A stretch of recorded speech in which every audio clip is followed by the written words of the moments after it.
Ano nga ba yan? Tara, Pilgrim's Passport.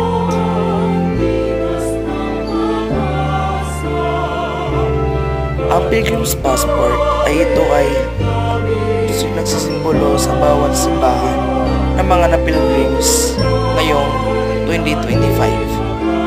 Makikita nyo dyan sa libro na mga pilgrims na simbahan. Tulad yan, Tanay, nakapunta na ako dyan. Kaya nagpatatak na tayo.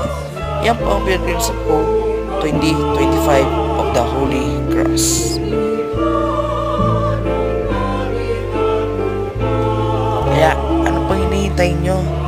Tara, magdasal na, manalangin at humiling sa Diyos at bumili ng Pilgrim's Passport sa mga parish office po natin.